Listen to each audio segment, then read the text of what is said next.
Bienvenidos a Cali Hoy Crónicas, el programa que sube las historias urbanas de la sucursal del Cielo y sus alrededores. Cerca de 6 décadas lleva el conflicto armado colombiano y su culminación cada vez está cerca. Hoy empezamos un especial de 3 programas sobre el posconflicto en el suroccidente colombiano, una de las regiones más azotadas por esta guerra interna. Durante varios años, el Grupo de Investigación Jicovia de la USC ha explorado las causas y las consecuencias del conflicto armado con víctimas del norte del Cauca y el sur del Valle. En nuestro programa de hoy les contamos 2 historias que reflejan la construcción de memoria histórica del conflicto en la región. Comencemos.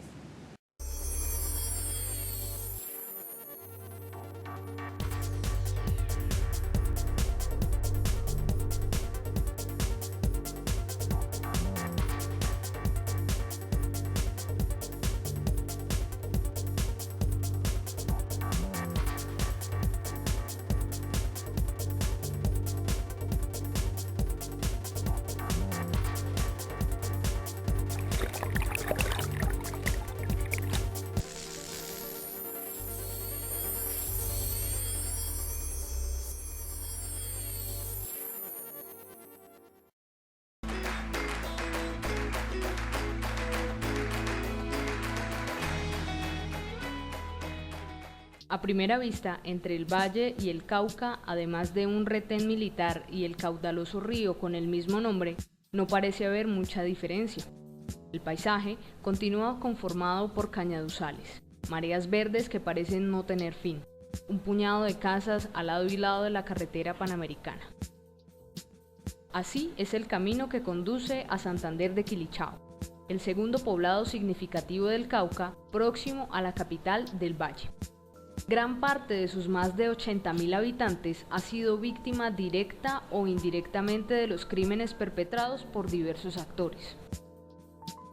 Paramilitares, hoy bandas criminales, frentes guerrilleros, narcotraficantes y delincuencia común, que logran mimetizarse entre la población civil.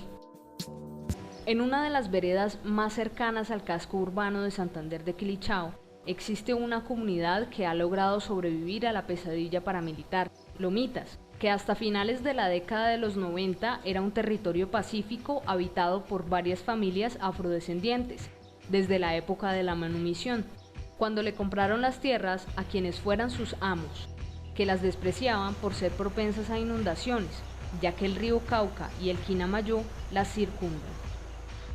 Con la llegada del bloque Calima, los pobladores vieron cómo sus propiedades fueron invadidas y saqueadas.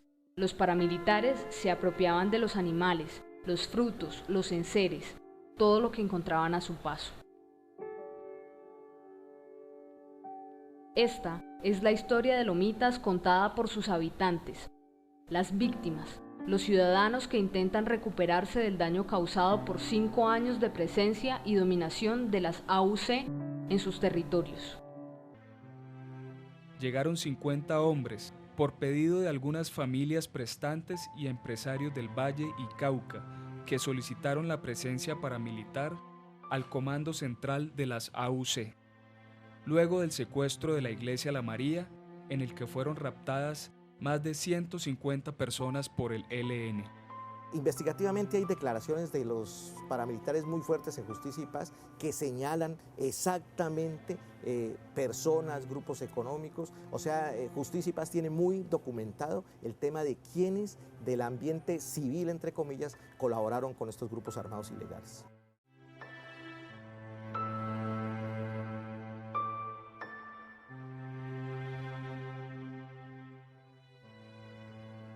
Rápidamente los paramilitares fueron tomando fuerza a partir de sus acciones, que sembraron el terror entre la población civil, logrando que durante su primer mes de existencia, por lo menos 162 familias y 730 personas fueran desplazadas.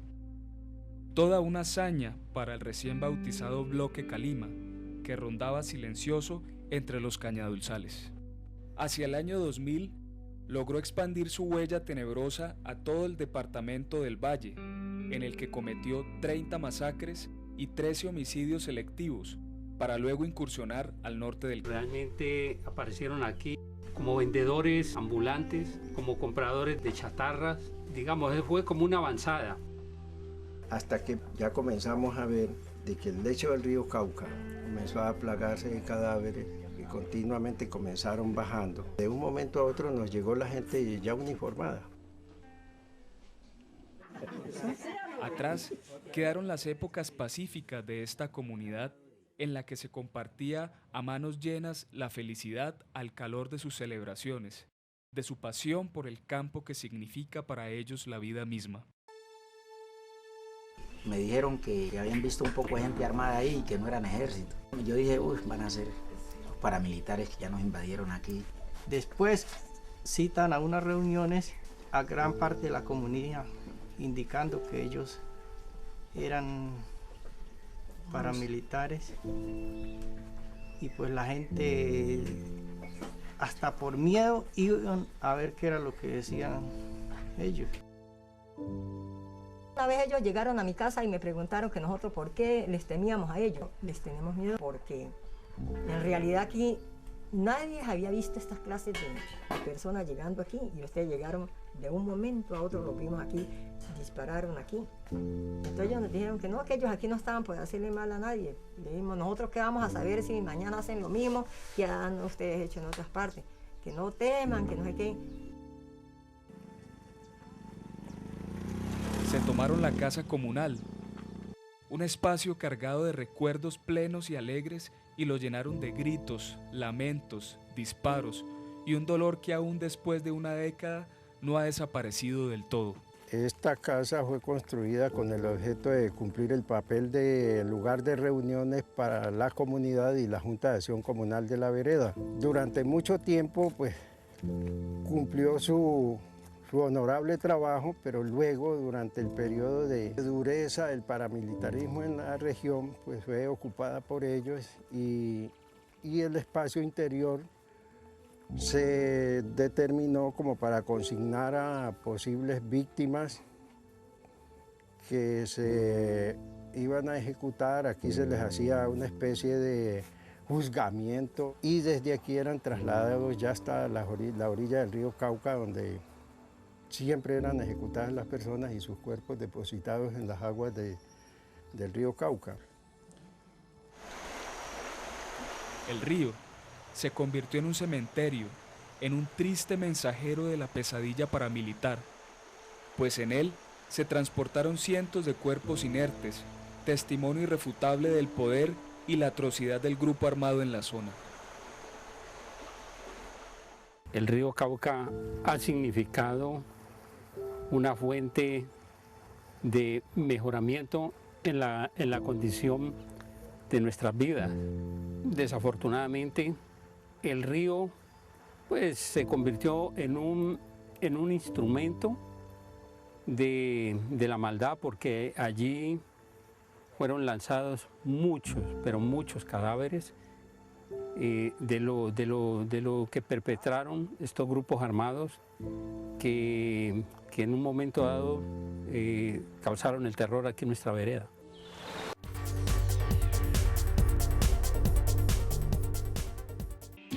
Para lograr la universidad que todos queremos, transformación y buen gobierno.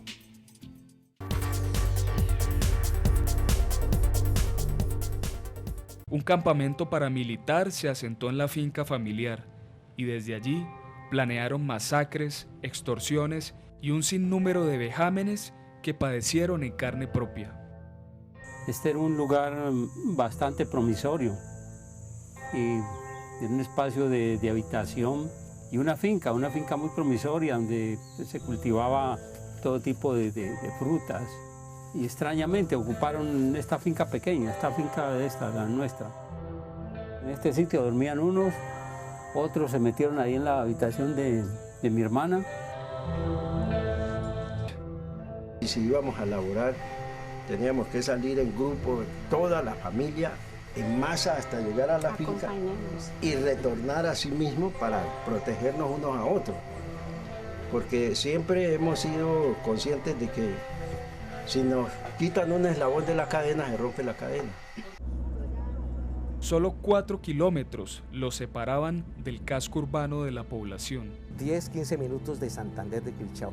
y era un eje donde estaban ubicados los paramilitares y donde allí ejercían un poder real, político y militar ante la presencia de medio mundo, y ahí estaban. Y hubo personas que desaparecieron y que solo ahora, con las confesiones que se han hecho a través de Justicia y Paz, se ha logrado determinar que fueron estos grupos armados ilegales, el Golpe Calima, concretamente, que generó este tipo de desapariciones. Pero el mundo entero parecía darle la espalda a todo lo que estaba ocurriendo, mientras las voces que denunciaban la tragedia quedaban atrapadas en noticias breves en los medios de comunicación. Altos mandos militares y diversos representantes de la autoridad estatal insistían en negar lo innegable. Los paramilitares desangraban a la población campesina de Valle y Cauca.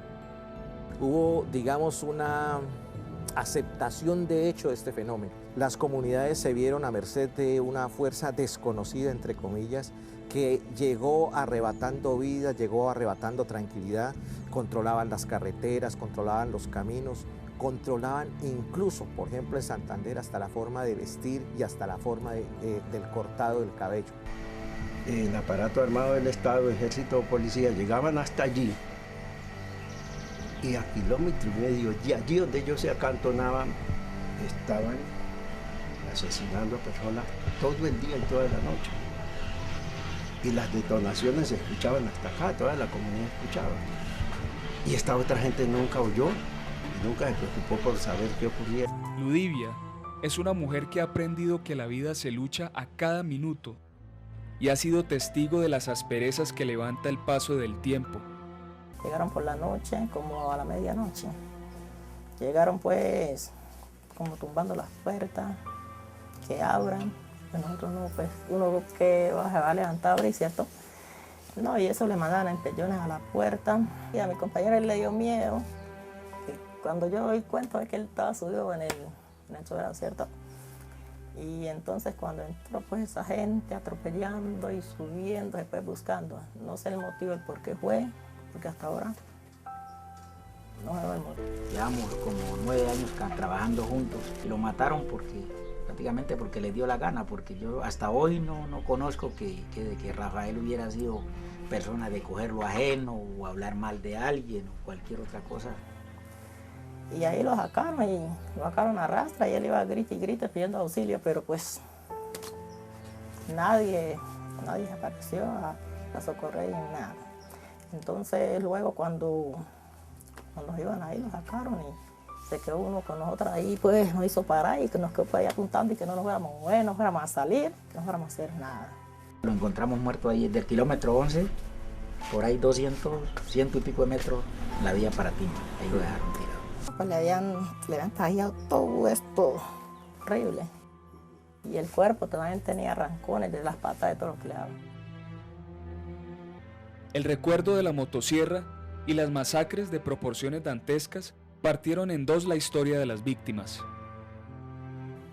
De ahí se comenzó a dañar la vereda, que de las 6 para allá uno no podía ya salir.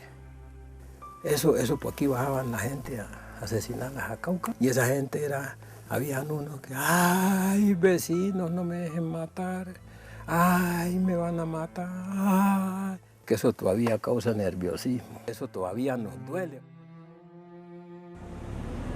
Las masacres representan una fractura profunda y de gran intensidad para la vida en comunidad, pues además de afectar a las familias de los asesinados, propagan rápidamente el mensaje de que pensar o ser mínimamente diferente tiene pena de muerte. Entre el año 2000 y su desmovilización en 2005, el grupo realizó por lo menos 70 masacres, dejó cientos de víctimas, produjo el desplazamiento de más de 20.000 personas, asesinó selectivamente a 400 líderes sindicales, cívicos, docentes y campesinos. En la región existen más de 400 fosas comunes con víctimas del bloque Calima. Cuando Lorenzo regresó, encontró que gran parte de las tierras de sus conocidos habían sido alquiladas o vendidas a un ingenio azucarero local. Los cultivos de pan coger fueron arrasados por una marea verde de matas lánguidas que ya no proveían sombra ni alimento. Su destino son los biocombustibles. Pues al volver Lo primero que uno siente es tristeza, desconfianza, se siente uno muy mal y se da uno cuenta que desgraciadamente le ha tocado vivir en un país donde un Estado somos todos, pero que es un Estado gobernado por un pequeño grupo de personas que para nada nos han servido ni nos sirven a nosotros como pueblo. En la memoria colectiva quedó grabada esa época nefasta en la que el poder de las balas y el dinero aniquilaron muchos sueños de la comunidad. La gente está demasiado prevenida, porque es que lo que vivimos aquí, lo que vivió Lomitas eso no es fácil.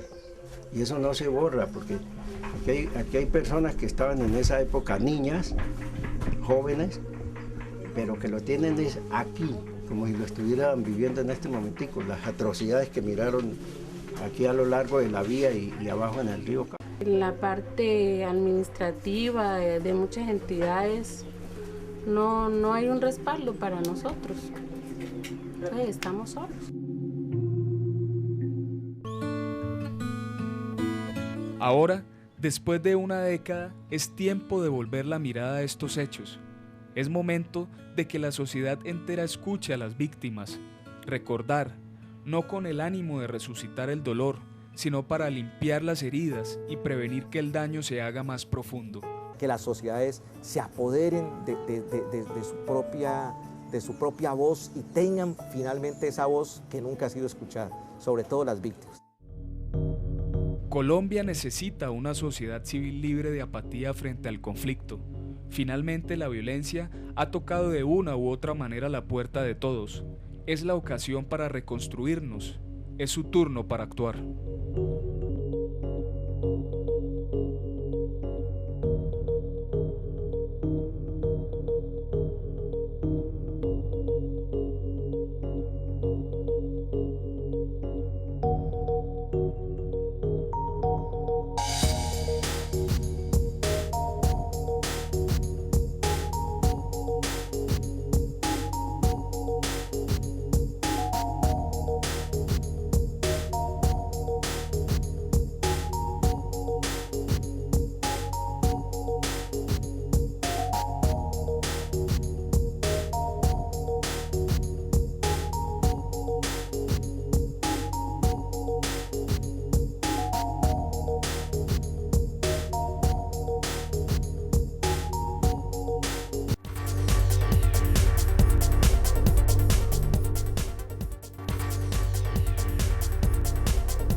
Sección Panorama, con el patrocinio de Crecer en Familia. Pon tu fuerza en la unión familiar.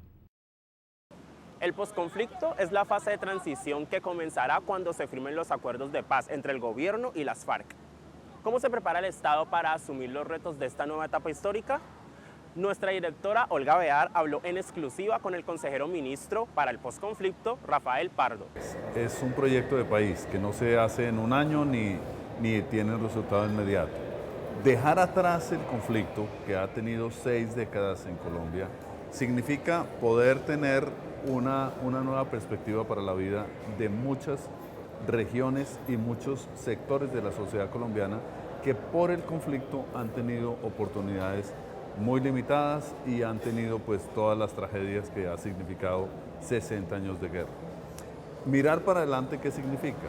Poder tener una integración en términos de oportunidades, un balance en términos de indicadores, llamémoslo así crudamente. Que una persona que viva en cualquier parte del país tenga oportunidades parecidas a una persona que viva en una de las grandes capitales. Eso no es fácil.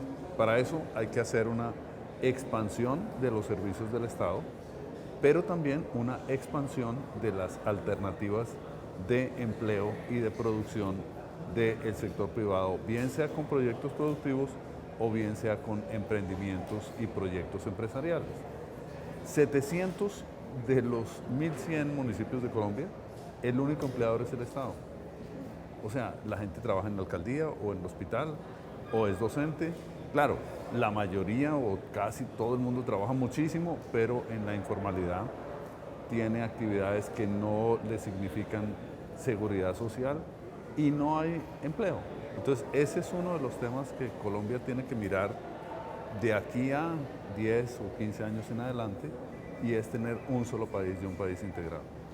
¿Cuáles son, digamos, los mecanismos, las posibilidades que tiene el Estado de verdaderamente llegar a donde, por razones, entre otras, por no haber llegado, esa es una de las razones, pues creció la guerrilla y crecieron todos los grupos ilegales? ¿Cómo hacer para que el Estado llegue? Los acuerdos con las FARC tienen un capítulo que es el primero, que es desarrollo rural, una reforma rural integral.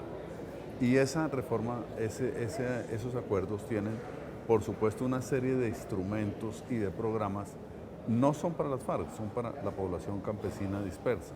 Por ejemplo, traer seguridad social a la población campesina, que no es un número menor, son 10 millones de personas, de 50 que somos en el país, pero la cobertura en seguridad social es la más baja que hay en promedio. ¿Cómo hacer para que eso vaya cambiando? Esa es una tarea de muchos años, de mucho tiempo y de instrumentos nuevos. El catastro rural, por ejemplo, es otro de los temas que hay ahí o sea, el 60% de la propiedad rural en el país no está formalizada. O es ilegal, o no está formalizada, o no ha ido a la notaría, o, digamos. Eso es uno de las barreras principales, por ejemplo, al crédito, porque el crédito exige que la propiedad sea formalizada. Se ha planteado un catastro multipropósito. Eso tiene que ir a todos los predios rurales del país, hacer un plano, confrontarlo con la escritura, llevarlo a registro, resolver las controversias que hay. Eso es un programa de 6, 8 años, por lo menos, pero tiene que llegar a todos los municipios. Entonces, ese es el tipo de programas que está contemplado en la reforma rural integral, y es que la sociedad colombiana se vuelque a mirar a la parte de la sociedad colombiana que menos interés ha tenido y en donde se ha incubado y ha vivido el conflicto por décadas. ¿Cómo hacer para que esto no sea política de un gobierno, sino una política de Estado, que no pueda llegar eventualmente un político se convierta en presidente y pueda tumbar todo eso? Eso es uno de los temas fundamentales. Para que el gobierno defina cuál es la política pública, tiene que haber una decisión del Gabinete Económico que se llama documento COMPES, Consejo de Política Económica y Social. En junio tendremos un documento COMPES sobre Colombia de posconflicto.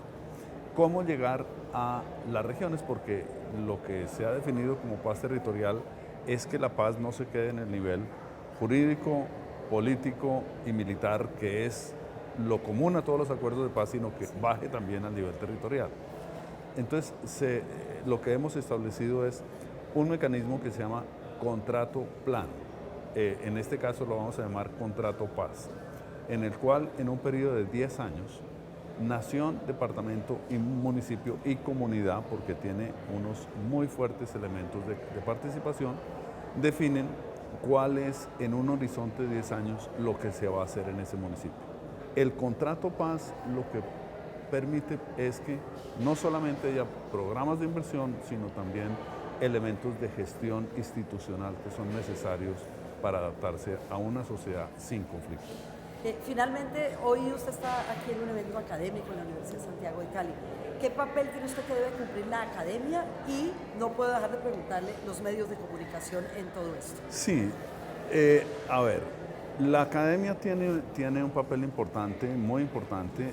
La Universidad de Santiago de Cali, pues hoy lanza 3 programas muy importantes en el tema de posconflicto, con una iniciativa de paz y posconflicto. Uno es un observatorio, o sea, saber qué pasa en determinadas geografías en las cuales hubo conflicto armado, y se va a hacer un observatorio de la sociedad para ver qué problemas hay, qué se puede mejorar. Lo segundo es un programa de apoyo a investigaciones en posconflicto. O sea, eso es muy importante, no se puede improvisar y las investigaciones que hacen las universidades son esenciales.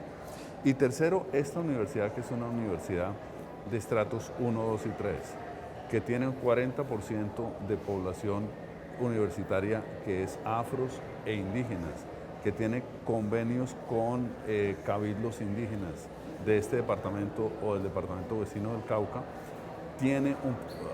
lanza un programa muy importante de becas para poder vincular una mayor cantidad de jóvenes que puedan prepararse a nivel universitario y a nivel de formación en el trabajo en esta universidad. La educación es fundamental. No podemos tener una universidad de la calidad de la Universidad Santiago de Cali en todos los lugares, entonces hay que traer los estudiantes, las personas que no pueden en condiciones normales estudiar a nivel universitario y traerlos aquí, y el fondo de becas lo va a permitir. Y en cuanto a los medios, los medios, yo pienso que hay dos papeles importantes. Uno es la televisión pública. Yo creo que la televisión pública tiene un papel fundamental en hacer cierto tipo de investigaciones, de crónicas y debates que en televisión, que depende del rating, y el rating es lo que da, digamos, los ingresos, no hace. O sea, no hay programas de opinión en los canales privados, o son a unas horas en las cuales muy poca gente los ve, y no hay programas, o muy pocos programas, que busquen mirar la realidad colombiana. Yo creo que la televisión pública, que es una televisión regional, que tiene un anclaje regional muy importante, tiene un papel fundamental en reconstruir una historia.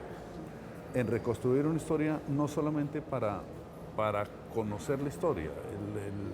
La memoria es fundamental, pero la memoria tiene que proyectarse hacia el futuro. No podemos estar únicamente mirando hacia el pasado.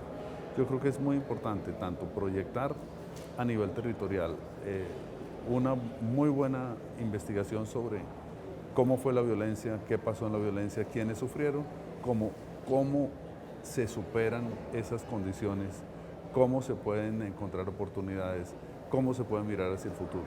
O sea, la televisión pública puede hacer una especie de reconciliación entre las tragedias del pasado y las posibilidades de futuro. Muchísimas gracias. Gracias. Y bienvenido. Muchas gracias. Y así finaliza Cali Hoy Crónicas. Recuerden que si quieren ver todas las producciones del Grupo de Investigación HICOBI en Comunicación y Violencia, lo pueden hacer a través de su página web www.hicobi.com. Además, nos pueden seguir en nuestras redes sociales, en Facebook como Cali Hoy Crónicas y en Twitter como @CaliHoy1. Si quieren ver nuestros programas anteriores, pueden hacerlo a través del canal de YouTube como CEPA FCP. Cali Hoy Crónicas, periodismo con sentido social.